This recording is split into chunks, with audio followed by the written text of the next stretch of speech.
haven't had this much fun since I destroyed the Kyoryuger galaxy. This is actually, though I really should have been clued into this far before, as I said it about both Samurai and Megaforce as well, where I figured out the cardinal sin of Dino Charge and ultimately all of Neo Saban Power Rangers. Well, that's the story of my life. No respect. No respect. Yes, there is no respect seen of these series. Not to the material they are adapting, not to the standards, expectations, and merits seen of quality writing, not to the audience it is being made for, not to the fans who have followed the series for any span of time, be it being introduced as Neo Saban started up, all the way back to those like me who started with Day of the Dumpster, and especially not to the franchise they are a part of. This disrespect is tied into and supersedes everything, as even when they are trying, legitimately trying, being clever, adding in all those little in-jokes, be they ad-libbed like Yoshihito Sudarso's humming of the Kyoryuger theme, or intentional like this very moment, well, the fact is, it is ultimately doing wrong by all of that in bigger, more substantial ways. And this entire episode is a microcosm of that. There was no need to reference Kyoryuger here.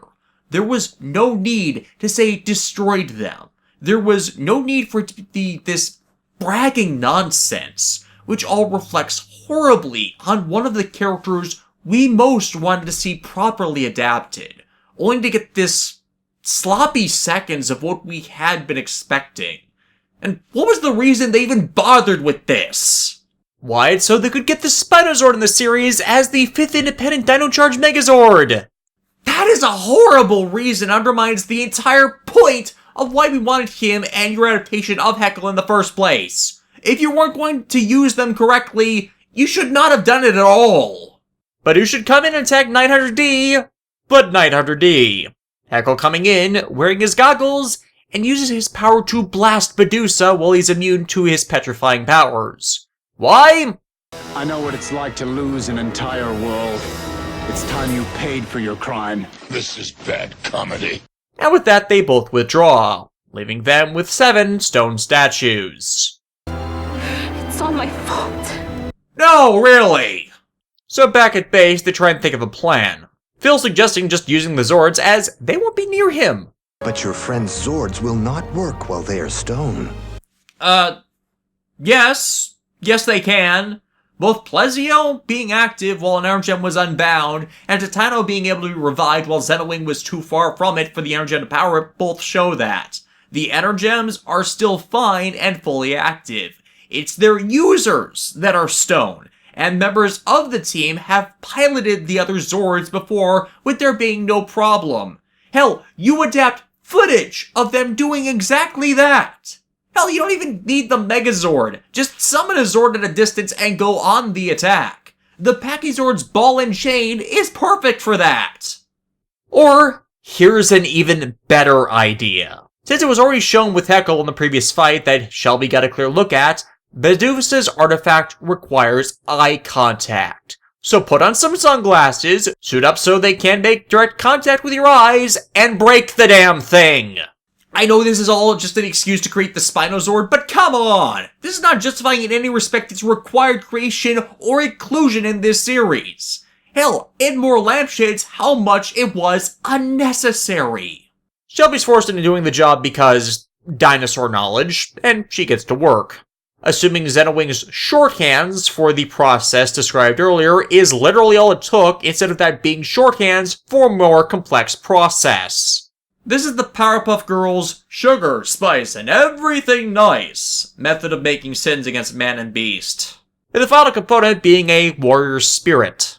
Keeper, I can't think of a warrior braver or wiser than you. Oh, wait, you serious? Let me laugh even harder. And I know I've said this before, but Keeper does next to nothing all season. How would you know that? I know I keep beating this into the ground, but this would have made more sense to drag Heckle back here, interrogate him on why he saved them, and while Shelby stupidly did all this if they still didn't get the tip-off about his goggles, it would have fit for him to be the one to donate sheer raw power to this process of making the Zord that contextually is supposed to relate to the Dark Energem. Seriously, if you lost the ability to do the Talon Ranger stuff, but were keeping his Zord, you could have at least tried to acknowledge that connection in some way, shape, or form here. As at least Heckle has done something this series. Regardless, it works, the Zord egg warping away as Sledge prepares his wedding. And get that fruit I like, bananas!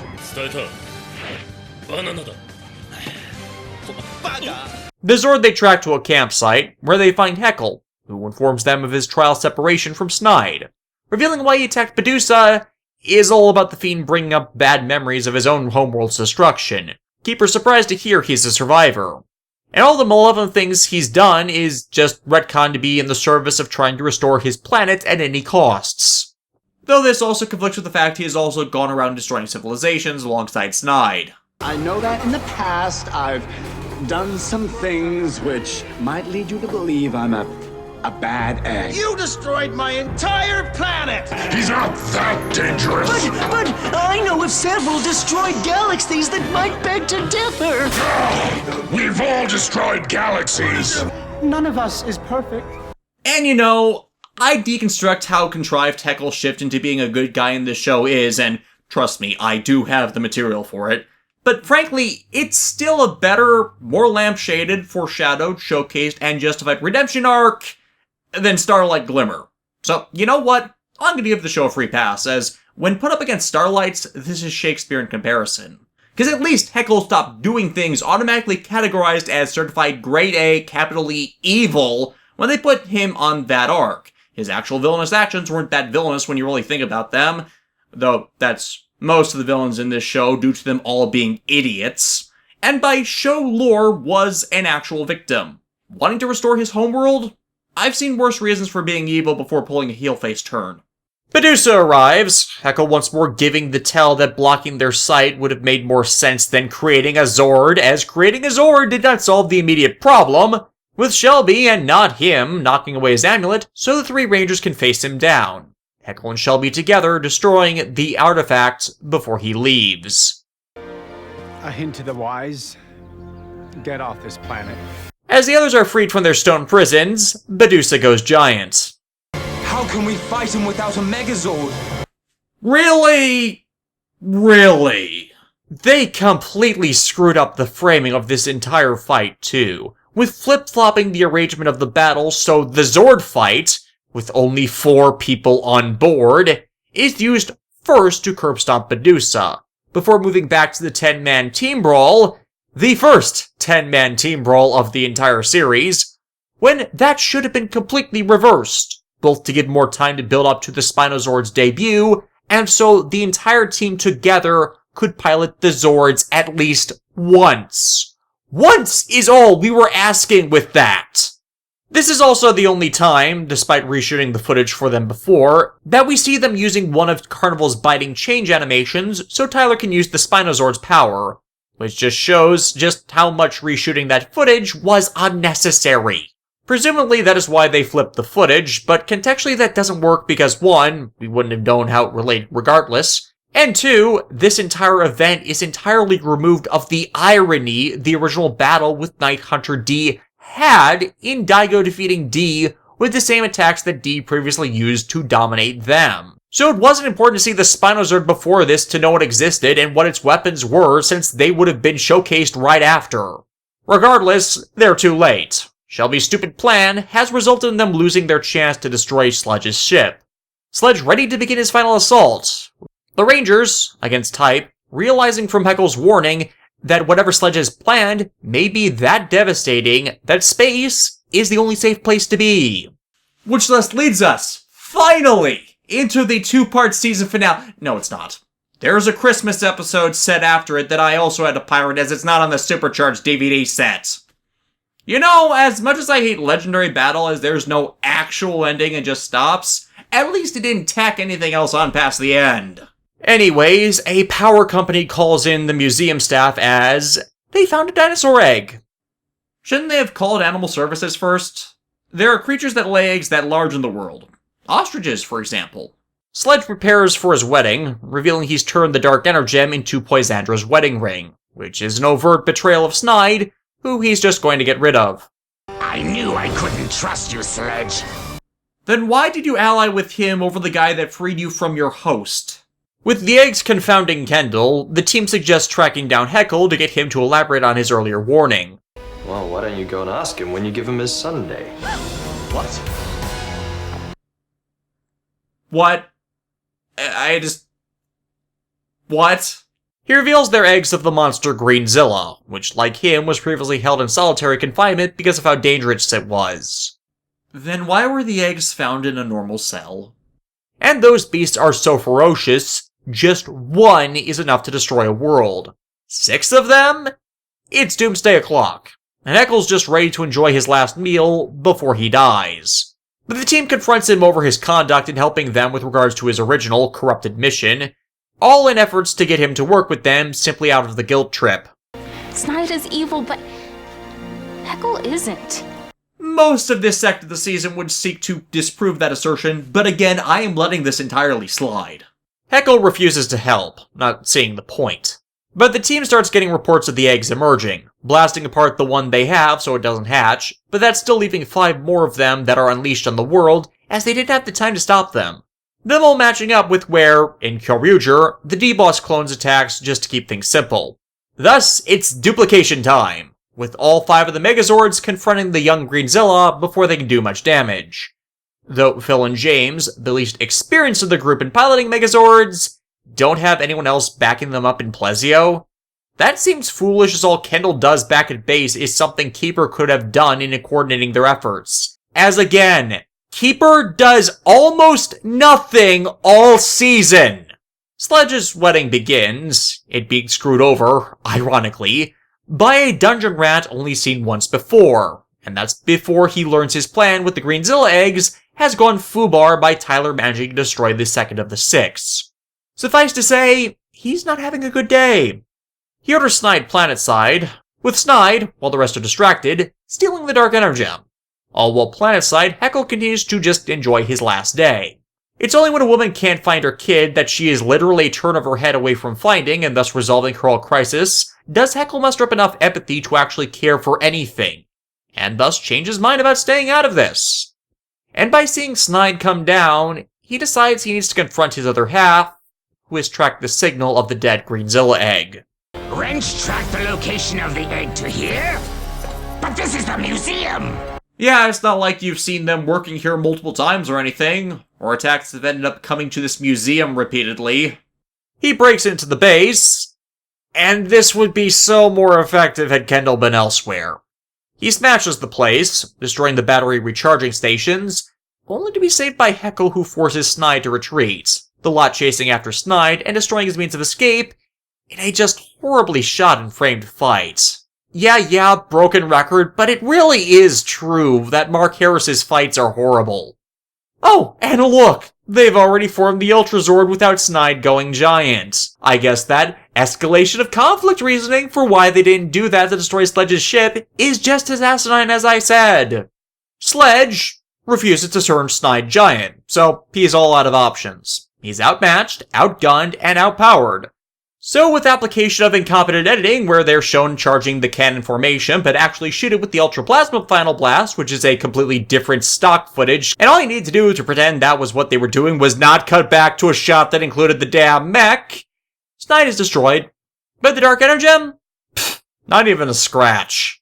Sledge at this point learns the Dark Energem's been taken, and sends Fury to get it back, while also revealing that Those eggs that I planted all around the Earth do more than just hatch Greenzillas.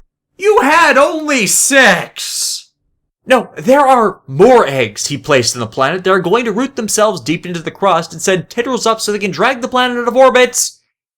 Why? Why? I sold your miserable planet to the scrapyards on Common 5. 仲良くくたばれ。何を？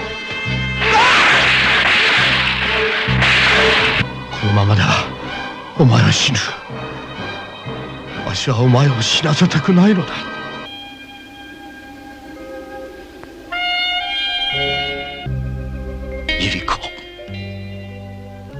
すまん。俺の力が足らなかった。眠くてしょうがないんだ。今眠るわけにはいかない。今度こそジョーカーになってしまうかも。剣先が人間でなくなる。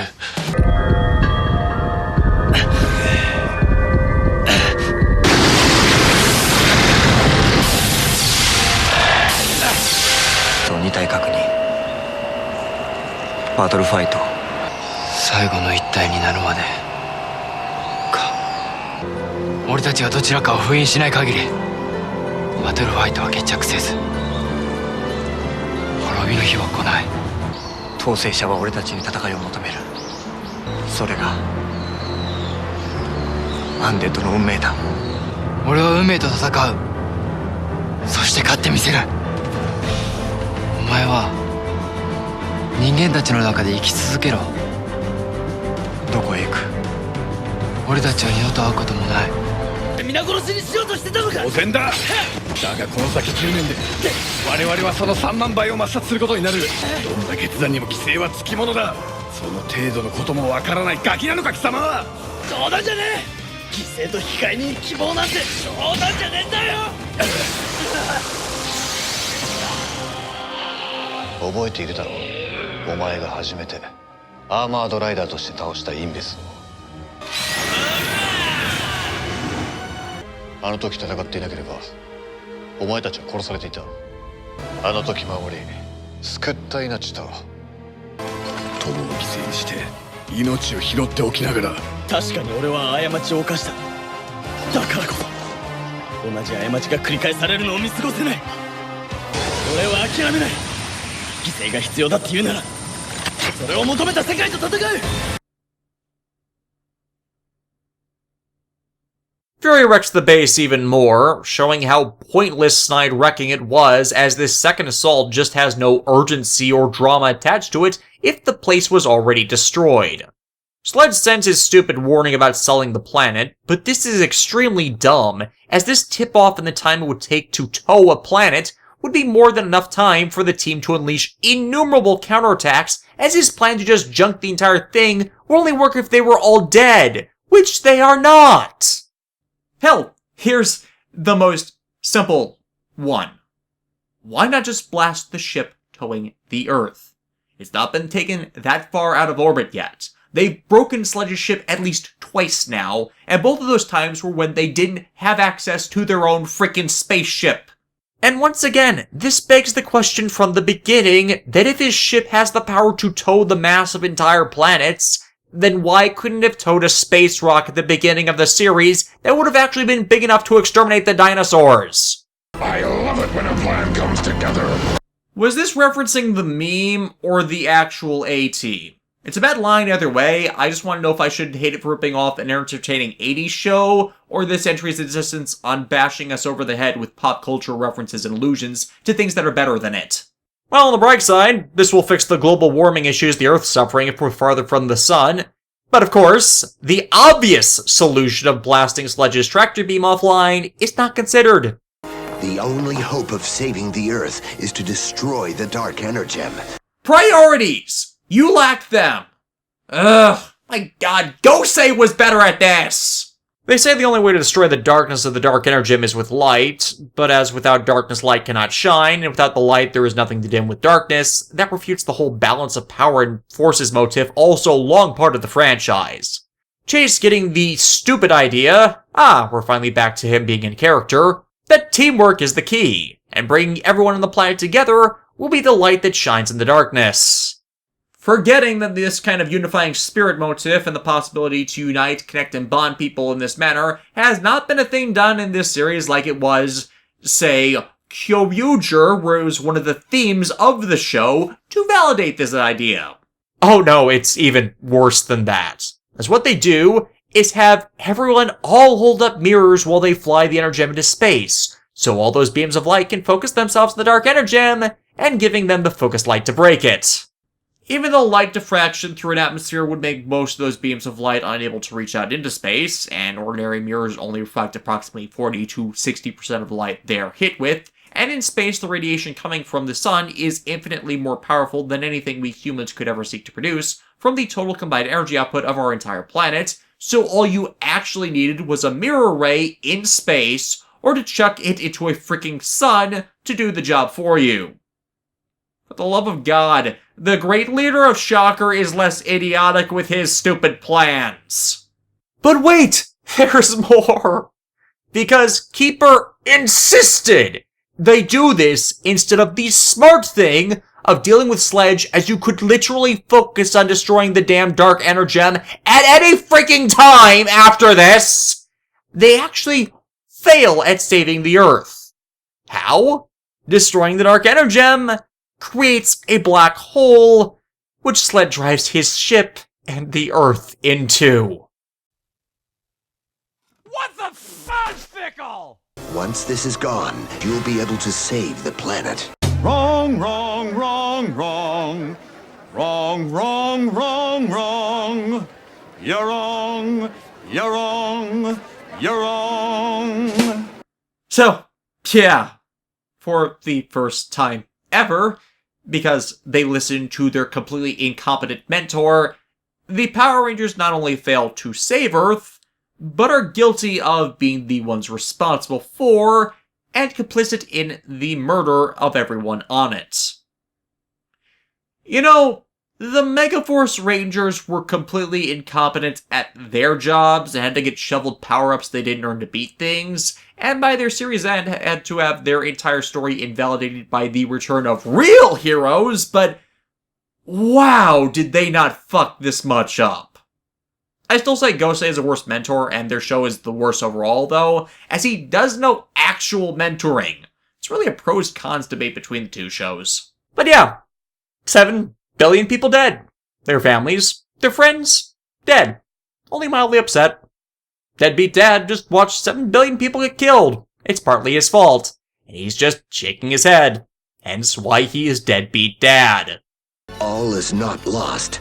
We can now use the ultimate power of the Energems. Oh, this should be good. What is the ability of these artifacts that have only ever been shown to be sources of raw power before this possibly be to be worth destroying a planet and murdering 7 billion people to unlock? Why, time travel, of course! No. No. No, no, no, no. No. No. No, no, no. No. No. No! No! Look, at all points before this, the Energems have only ever shown ability, power, and physical augmentation abilities tied to them. Keeping the Rangers eternally young?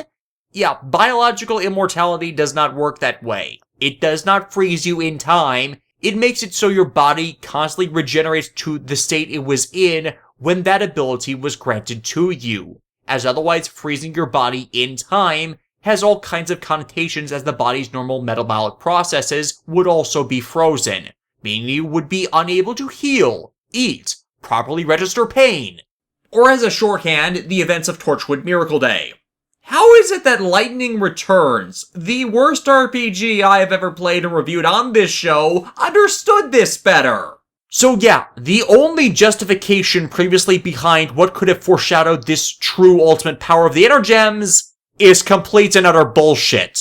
The Energems can allow them to travel in time just because they can, to fix a mess that they didn't even need to freaking make in the first place.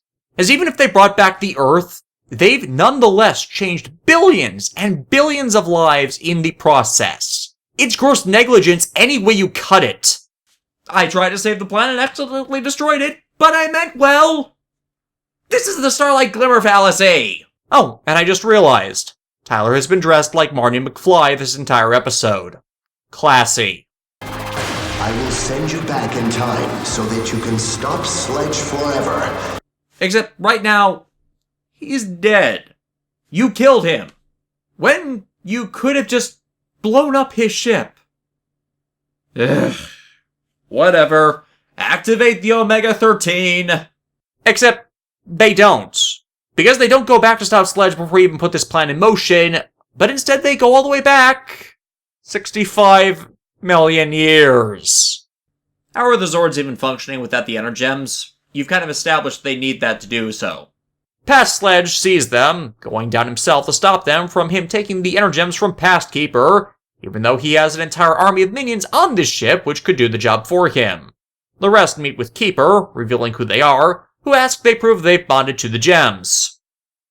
Except they haven't bonded to these Energems, they bonded to the future ones which aren't here, and there is no indication that the Energems exist outside of the boundaries of space and time, meaning these ones are still entirely free use. It works, nonsensically, and they suddenly have access to morphers that are still never explained how they exist, and equipment that has yet to be created for them. So Sledge is only left with... It's a bomb!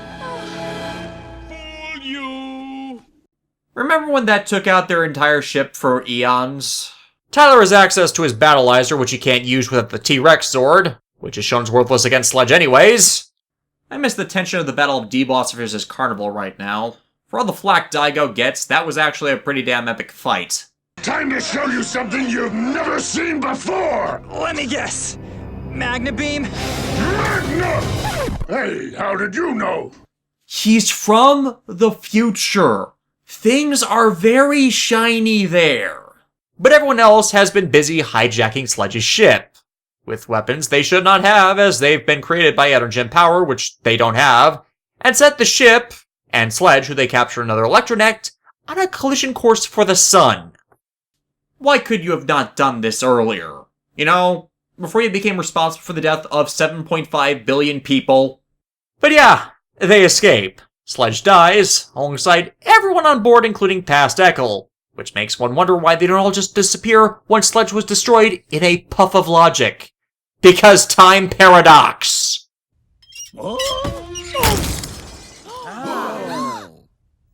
Paradox resolved. And that's not even addressing how Arcanon's still out there, with the past version of the Dark Energem, which still exists in that timeline, as they only destroyed the one in the future, meaning the power of the Energems is still sealed in this time, meaning the Energems have no power to send any of them back to their proper places in time, so either they need to take the long road back of their times in cryostasis, or unbond themselves from the Energems so they die long before the modern era, so their normal selves in this new timeline can live out their lives. As returning to their time will only create time paradox duplicates, as everything they changed back here means an entirely new reality has sprung from this divergence. Your planet and the Energems are truly safe. You may return to the future in peace. It must be because we went back in time! That is not how time travel works. You know, because I'm such a huge nerd about time travel stories and the various rules by which time travel logic pans out to how it affects the future, I could just go into a thought experiment to compare-contrast this against, say, Back to the Future, Dragon Ball, Terminator, Star Trek, and Stargate, or even Time Force and Den-O to find a way for this to work. But really, it's not worth it, because I know the exact means by which they pulled this off. Don't touch anything! I'll touch whatever I feel like!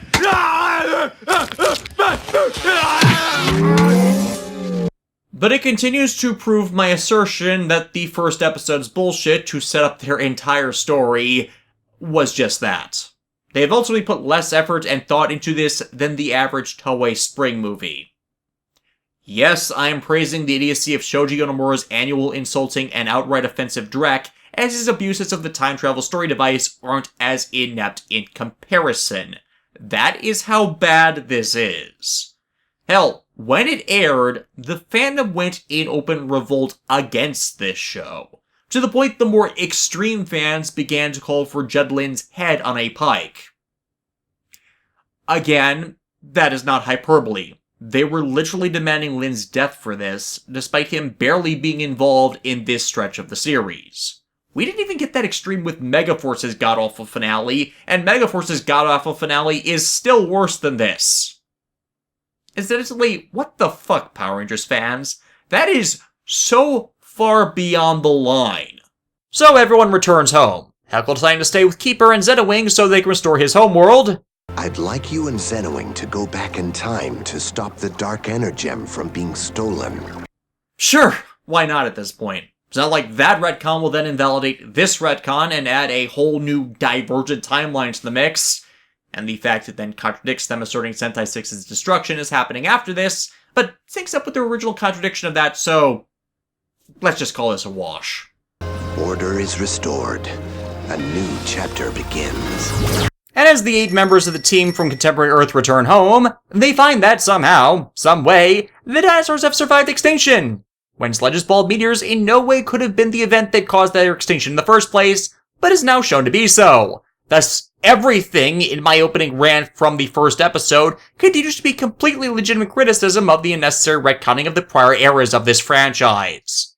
And now they all work at a dinosaur zoo. How did the dinosaurs survive when the impacts only accelerated an ongoing process which would have still left all of the dinosaurs extinct long before humanity came around?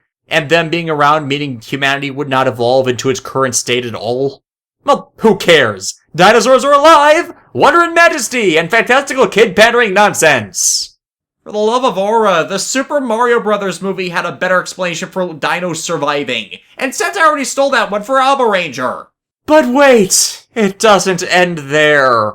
The series really ends with Here Comes Heximus, the second episode not actually part of any of the DVD sets. Do they address all the ways time has changed? Some things never change. No, they do not. Shelby, Riley, and Chase open Christmas presents found for them early, leading to them being attacked by lumps of coal. Tyler finds a similar one for himself and Kendall, only for that to be distracted by Ivan, Coda, and Keeper coming for a visit in their base, which has been reconstructed or was never damaged in the first place. Why does it even exist in a timeline where the world never came under attack by Sledge and Arcanon over the Energems? Tyler opens his gift in front of everyone and is turned into Link from the Legend of Zelda cartoon series. I am an evil elf. Bitch, please! This leads into yet another goddamn clip show, but remembering who he is frees him from the curse, meaning they need to do the same for the others, but first they're called by Santa. Rangers, I need your help again. They haven't helped you at all. Remember, new timeline. Everything that happened in the series before this didn't happen anymore. You've never met. Metaphor for Neo Saban, really. Hell, the episode even states and shows that later in the fucking episode. You can't have it both ways! They're led to a coal processing plant where the monster Heximus, previously a prisoner on Sledge's ship, but escaped when the Rangers destroyed it, and he took 65 million years to drift back to Earth and prepare his doomsday scheme in secret. Him responsible for much of the world's evils, and has finally perfected his means by which to make all the coal he's enchanted turn the world into his evil minions. Why would a Christian holiday dating back to not even 2,000 years ago, as it was actually an amalgamation of other holidays around the winter solstice and only began to be widely practiced in the 9th century, have a monster from 65 million years in the past based on it? The answer is don't think about it. The surprising thing is, this plan is actually decent as far as this series is concerned in making everyone its minion. Just disguise the cursed coal among other presents, people touch them on Christmas Day, and wham! Heximus controls the world. That's actually a pretty decent way to pull this off, and it's a simple plan at that. Let that sink in. The Christmas clip show episode plot is better than the majority of episodes this season. But this episode did make me realize the one word that describes everything about Dino Charge. Unnecessary. Filler plots? Unnecessary. Tyler's father plot? Unnecessary. Destroying the world? Unnecessary. Heckle and Arcanon? Unnecessary. Hell, Sledge was unnecessary. Keeper was unnecessary. Having them make 4 goddamn clip shows? Unnecessary. There's so much that happened in this series that didn't need to happen and screwed over the better underlying story it could have focused on. That's honestly the most depressing thing about this entry, as all along it, you can't help but realize these episodes are all unnecessary, as it made it so the show could not do the one actual thing it needed to do in order to actually succeed and be accepted like so many previous ones have. Commit.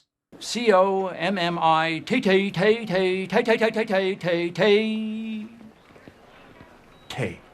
But this one breaks from that as actually showing the core meritable traits of the team and how, with what little they've actually managed to do this series, and how the characters have managed to somehow grow. As badly as it's been executed all season, the merits of the show really is in the character and actors part of the core team, which is why I ultimately do rate it as better than Megaforce and Samurai.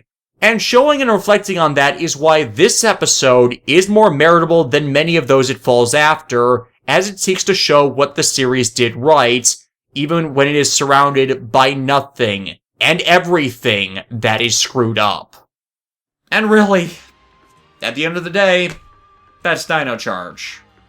What more can I say? I think it sucks! And I'm really sorry I have to say that, as I legitimately thought this was a good cast, and they deserved better.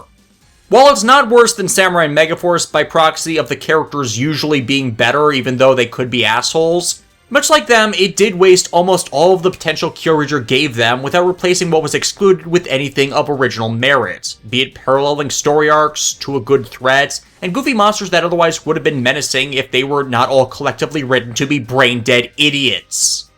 The original plots of the week tend to be insipid, though at least the ones from before the mid-season split were salvageable and just needed more thought and peer review on their execution to iron out their issues. Whereas the ones after the mid-season break are clearly the work of incompetence, executive mandates, and focus group pandering censorship.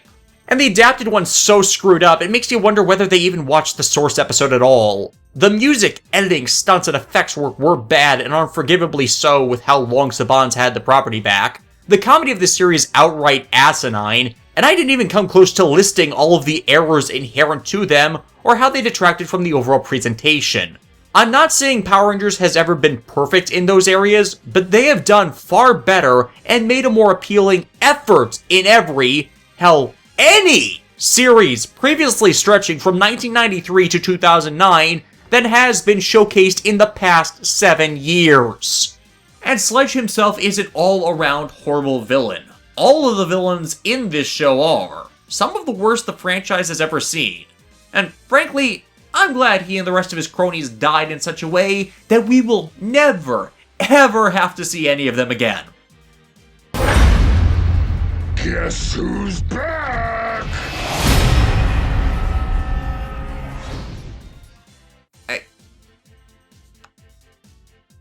What? You know, I've said Ninja Steel was a hell of a lot better than Ninja. Solely that in and of itself might tip the scales to Ninja Steel being worse than the second worst Super Sentai series I have ever seen. And I've seen at least something from all of them at this point. That is how bad Neo Saban has gotten with its idiocy. How is it you've managed to write far better hero characters, and yet still stuff them into situations that are less thought out and appealing than their source material? Why would you bring back the guy that has become synonymous with everything that has failed to be fixed with the franchise? Both Sledge and Keeper's existence in this series were entirely unnecessary with how little they actually mattered, and they alongside the cockpit states were expenses the show in its dwindling state sorely did not need, and done just for the sake of having something more original, to appease fans irritated with the overuse of stock footage in years prior, but not understanding that being more original wasn't the problem. It was how badly the material they had to use was executed, and that has not changed. It's not even a Sentai purism or they changed it now it sucks matter either, but they used horribly what they were handed. Had they executed changes in original storytelling well? As I've showed with the near constant praise I rained on the franchise in my reviews of Mighty Morphin Season 1, Zeo, and In Space, I wouldn't have as significant a problem as I did with this show. As my rules for adaptation are, and have always been, for those adapting the material to show respect for the source material and tell stories with what you're taking that don't suck. I don't feel Dino Charge did this at the end of the day. And the fact I think the best episode of this show is the one where Kota plays baseball when I hate sports really says something about the faltering quality of this series when something I normally can't stand, they managed to make more appealing than the material I should be invested in. Though most of Kota's episodes, and to a lesser extent Riley's, aren't horrid, and I find the higher marks of the show as I found them the best characters.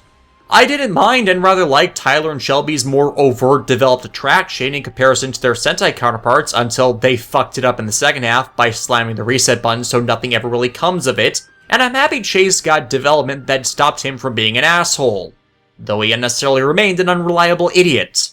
Kendall never got elaboration on why she was awful to Shelby, nor really ever stopped, but at least she was very responsible with regards to her duties and managerial roles.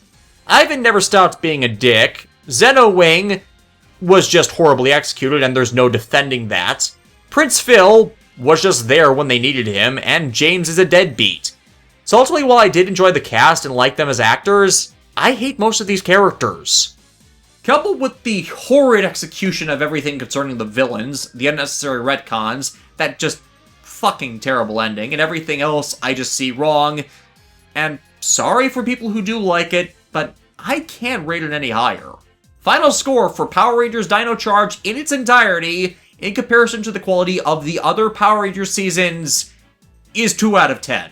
I'd be more willing to have it rated as a 3 or potentially even a 4 had the second half stayed on the tier and properly followed up on what was set up and done in the first half, instead of burning the goodwill of the story teasers, which they did.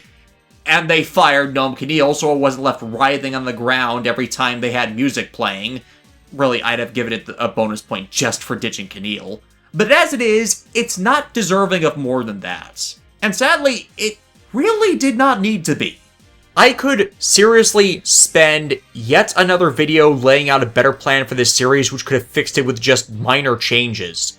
Sledge using Night Hunter D's suit to later lead and allude to the Dark Energem and Talon Ranger stuff he'd be the center stage for. Hell, them using Talon Ranger at all. An expunging of that prehistory beginning. Zenowing's sworn enemy being Doomwing that caused all this before being sealed up until modern times. Hell, Zenowing and Keeper sharing the same identity instead of their character roles being unnecessarily split.